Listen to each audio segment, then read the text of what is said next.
अगर आपको सी लैंग्वेज में प्रोग्राम का आउटपुट देखना है तो आपको गेट सीएस लगाना पड़ेगा। कुछ यूं ही कहते हैं सारे के सारे प्रोफेसर, लेकिन ये गलत बात है।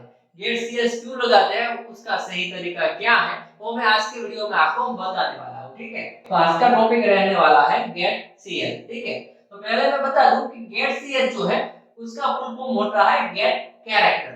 यानी अगर आपको कोई भी character eight run time insert करना है तब आप गेट कैर और गेट सीएस कोई भी फंक्शन का यूज कर सकते हो। ठीक है, अगर आपको इस ये जो प्रोग्राम है उसमें आपको गेट सीएस का यूज करना है तो आपको compulsory hash sign include conio.h करके जो हेडर फाइल है उसको आपको क्या करना पड़ेगा, इंक्लूड करना पड़ेगा पहली या दूसरी लाइन में अपने प्रोग्राम की। यानी कि पहली लाइन में हमेशा इंक्लूड स्टेटमेंट आता है सी लैंग्वेज में। अब यहाँ पर कंफ्यूजन है कि अगर हमारे पास दो हेडर फाइल है, एक है stdio.h है, दूसरी है conio.h है, तो इसमें पहली लाइन कौन सी होनी चाहिए, तो आप पहली लाइन जो दो है conio और stdio दो में से कोई भी एक लिख सकते हो। ठीक है, क्योंकि वो दोनों के दोनों हेडर फाइल है और उसके बाद ही आएगा void में। ठीक है, तो ये जो आपको स्कूल हो या फिर कॉलेज हो तो आपको ये बता दिया जाएगा। अगर आपको आउटपुट डिस्प्ले नहीं हो रहा है, आप कंसोल में वर्क कर रहे हो यानी कि टर्बोसी का यूज करते हो, तो आप जैसे ही प्रोग्राम को एग्जीक्यूट करोगे कंपाइल करने के बाद तो डायरेक्टली क्या होगा, एक ब्लैंक डिस्प्ले दिखेगी और बंद हो जाएगी। तो आपको अपने जो टीचर्स है या फिर प्रोफेसर है वो बोलेंगे अगर आपको आउटपुट देखना है तो गेट सीएस फंक्शन नीचे लगाना पड़ेगा, यानी कि सारा का सारा कोड खत्म हो जाएगा, इस ब्रैकेट के ऊपर आपको गेट सीएस फंक्शन का यूज करना पड़ेगा। ठीक है, लेकिन वो गलत बात है, इसका यूज क्या होता है मैं वो आपको आज बताने वाला हूँ। ठीक है, जब भी हम कोई भी प्रोग्राम एग्जीक्यूट करते हैं, ठीक है, तो एक ऐसी स्क्रीन आती है ब्लैक। ठीक है, वो पूरी की पूरी ब्लैक होती है और जैसे ही हम एग्जीक्यूट करते हो और हमारे प्रोग्राम के फंक्शन में क्या है, void main है और void main के अंदर printf और getcs है। इस वक्त अगर आप एक getcs को भूलते हो, आपने getcs नहीं लगाया, ठीक है, याद रखना है getcs नहीं लगाया है, तो हमारा प्रोग्राम void main से एग्जीक्यूट होगा, उसके बाद आएगा printf। अब जैसे ही कंपाइलर printf देखेगा तो वो डायरेक्टली चेक करेगा कि printf कौन सी हेडर फाइल में आता है, तो कि stdio.h की हेडर फाइल में आता है, तो क्या यूजर ने उसे इंक्लूड किया है, तो वो देखेगा यस यूजर ने इंक्लूड किया है, तो फिर वो क्या करेगा, printf फंक्शन में जो भी लिखा हुआ है उसे कंसोल स्क्रीन में लिख देगा। यानी हेलो लिखा है तो कंसोल स्क्रीन जो है उसमें हेलो है लिख देगा। ठीक है, हेलो, और उसके बाद यहाँ स्लैश एन है तो वो डायरेक्टली कर्सर को नेक्स्ट लाइन में ले आएगा। स्लैश एन का मतलब है न्यू लाइन, वो मैं नेक्स्ट वीडियो में आपको समझाने वाला हूँ। ठीक है, तो इस तरह से आपका जो कंसोल की स्क्रीन है उसमें हेलो जो है वो प्रिंट हो जाएगा, लेकिन वो आपको दिखेगा नहीं क्योंकि जैसे ही आप एग्जीक्यूट करोगे तो डायरेक्टली प्रिंट है वो विद इन सेकंड में आपकी जो स्क्रीन है वो क्लोज हो जाती है, क्लोज हो जाती है। तो अगर हमें हमारा आउटपुट है वो दिखे, ठीक है, तो उसके लिए क्या करना पड़ेगा, तो सब लोग बोलते हैं कि आप नीचे गेट सीएस लगा दो तो आपको आउटपुट दिखेगा, लेकिन इसका असली मीनिंग क्या है, क्यों दिखता है गेट सीएस के कारण आउटपुट। ठीक है, तो मैं आपको बता देता हूँ। जब भी हम गेट सीएस फंक्शन है उसका यूज करते हैं तो प्रोग्राम को और बैकएंड में जो प्रोसेस होती है यानी एग्जीक्यूशन टाइम कंपाइलर को पता होता है कि यहाँ गेट सीएस यूज हुआ है, तो गेट सीएस क्या करता है, कैरेक्टर को गेट करता है। यानी जो भी हम कीबोर्ड से इंसर्ट करते हैं ना A B C D X Y Z, कोई भी की कीबोर्ड में से जब प्रेस होगी, ठीक है, तब ये फंक्शन है वो कॉल होता है। समझ में आ रहा है, दाखला तरीके फॉर एग्जांपल हमने गेट सीएस यूज किया है यहाँ, ठीक है, अब printf hello स्लैश n ये प्रिंट हो गया और यहाँ दिख रहा है आपको। अगर आपने गेट सीएस लगाया है तो आपकी स्क्रीन है यहाँ रुक जाएगी, हेलो आपको दिखेगा जब आपने गेट सीएस लगाया है तब ऐसे दिखेगा। अब कीबोर्ड में से आप जैसे ही एंटर प्रेस करोगे ना तो स्क्रीन चली जाएगी। क्यों चली गई, क्योंकि ये जो गेट सीएस है ना वो कैरेक्टर गेट करता है। हमें कीबोर्ड में जो भी ए टू जेड कोई भी कैरेक्टर हो, कोई भी स्विच है, कोई भी स्विच हम प्रेस करेंगे जब भी कीबोर्ड की, तब एक गेट कैरेक्टर जो है वो गेट सीएस हमारा फंक्शन वो कॉल होता है। अब वो कॉल हो गया, कोई भी एंटर मारो ए बी सी कोई भी की आप दबा दो तब ये जो गेट सीएस है वो कॉल हो जाएगा। यानी उसको क्या मिलेगा कि गेट सीएस है, अगर आपने एंटर प्रेस किया, ठीक है, तो उसको एंटर की जो आज की वैल्यू होती है कोई भी 13 14 जो होगी, मुझे इस वक्त याद नहीं उसकी आज की वैल्यू, तो वो जो है वो भी कंसोल में प्रिंट आप करा सकते हो। कंसोल में जब तक आप प्रिंट नहीं कराओगे तब तक दिखेगी नहीं, ठीक है, कैसे प्रिंट करानी है वो मैं अभी आपको बता दूंगा, और आपको भी वो प्रोग्राम ट्राई करना, ठीक है। तो वो 13 लेगा, लेकिन यहाँ पर डिस्प्ले नहीं होगा, तो इस वक्त मैं इसे निकाल दूंगा, और जैसे ही की प्रेस होगी तो हमारा प्रोग्राम डायरेक्टली एग्जीक्यूट हो जाएगा, ठीक है। यानी कि जब तक आप कोई भी की प्रेस नहीं करोगे तब तक आपको ये जो हेलो है वो आउटपुट है वो आपको डिस्प्ले होगा। अब आपको लगता होगा कि मैं तो कुछ भी बोल रहा हूँ, लेकिन मेरे पास साबित क्या है, मैं आपको प्रूफ तो नहीं दिखा रहा हूँ। ठीक है, रुको जरा भाई, वो भी दिखा देता हूँ। तो करना क्या है आपको, ये गेट सीएस है, ठीक है, तो इसे मैं यहाँ पे रहने देता हूँ। अब गेट सीएस ने क्या बोला, कोई भी की प्रेस होती है तो वो क्या करता है कि ये गेट सीएस को कॉल करता है, ठीक है।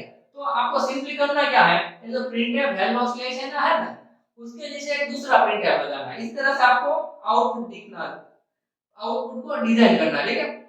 तो प्रोग्राम में आपको लिखना है प्रिंटफ और डबल कोटेशन, और यहाँ पर आपको लिखना है इक्वल टू परसेंटेज डी, और डबल कोटेशन और यहाँ कॉमा करना है, और सिंपली यहाँ पर एक लिखना है गेट सीएस, गेट सीएस, और फंक्शन करना है पीछे, और ये जो प्रिंटफ का जो राउंड ब्रैकेट है वो स्टार्ट हुआ था वो यहाँ पूरा करना है, और यहाँ सेमीकोलन करनी है, ठीक है।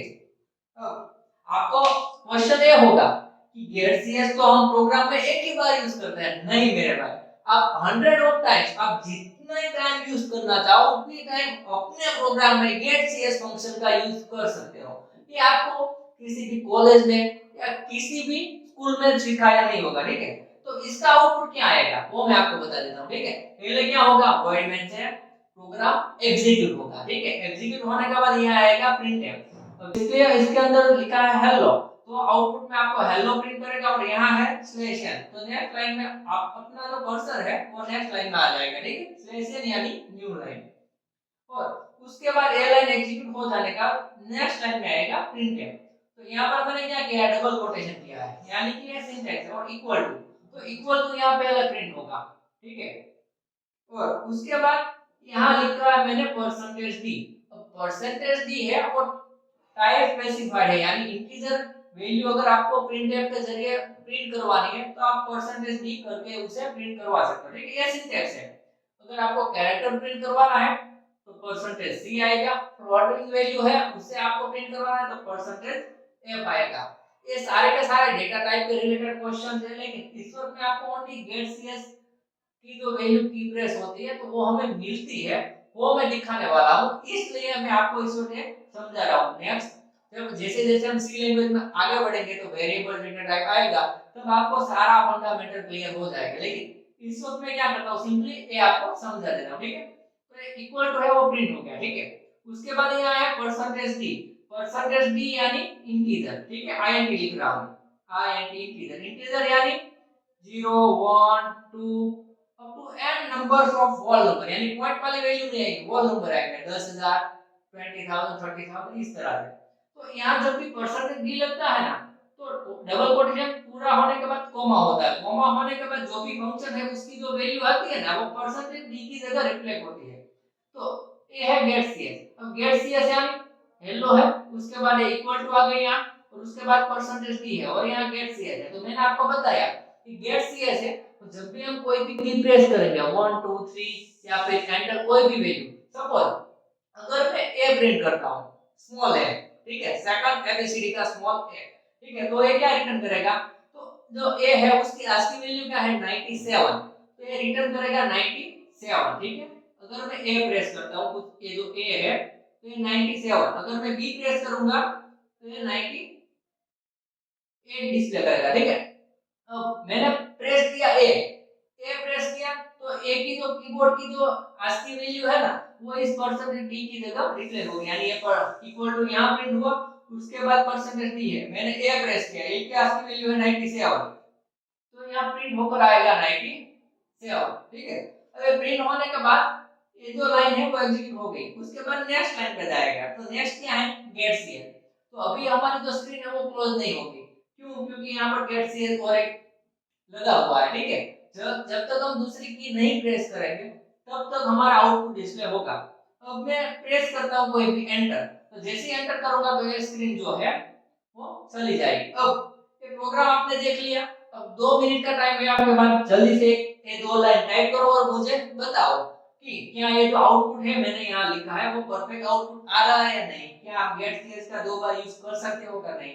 आप कर सकोगे और कमेंट में जरूर दिखाना मुझे कि किस तरह का आउटपुट होता है। अब दूसरी बात, यहाँ आस्की वैल्यू प्रिंट होकर आई। अगर आपको आस्की वैल्यू नहीं चाहिए, आपने जो की दबाई यानी मैंने की ए प्रेस किया है तो मुझे ए को प्रिंट करना है, तो सिंपली आपको क्या करना है, ये जो परसेंटेज डी लिखा ना मैंने उसकी जगह आपको कर देना है परसेंटेज सी। ठीक है, कुछ इस तरह से परसेंटेज सी। तो आप परसेंटेज सी करोगे तो आपको जो कैरेक्टर की वैल्यू है वो मिल जाएगी। अगर आप ए दबाओगे तो यहाँ जो 97 हुआ था ना तो उसकी जगह ए प्रिंट होकर आएगा।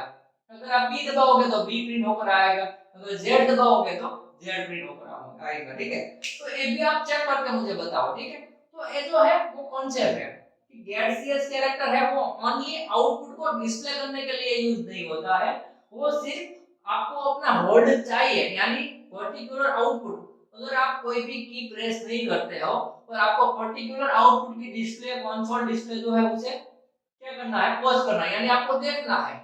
जब तक आप कोई की प्रेस नहीं करते तब तक तो आप गेट सीएस का यूज करते हो। ठीक है, ओनली आउटपुट देखने के लिए गेट सीएस नहीं है, ये रन टाइम कैरेक्टर को यूजर थ्रू इनपुट लेने में मदद करता है। जैसे जैसे हम आगे बढ़ेंगे ऐसे अच्छे अच्छे वीडियो आपके पास आने वाले हैं। हमारे चैनल पर आप नए हैं तो हमारे वीडियो को पहले तो लाइक कर दीजिए और कमेंट में इसका आउटपुट जरूर मुझे दिखाना और यहाँ परसेंटेज डी है उसकी जगह परसेंटेज सी करना। और दूसरी बात, अगर आपने परसेंटेज बी यहाँ लिखा है तो एंटर प्रेस करिए और एंटर प्रेस करने के बाद यहाँ ये कि आस्की वैल्यू 97 आई तो एंटर की क्या है आस्की वैल्यू वो भी कमेंट करके दिखाना।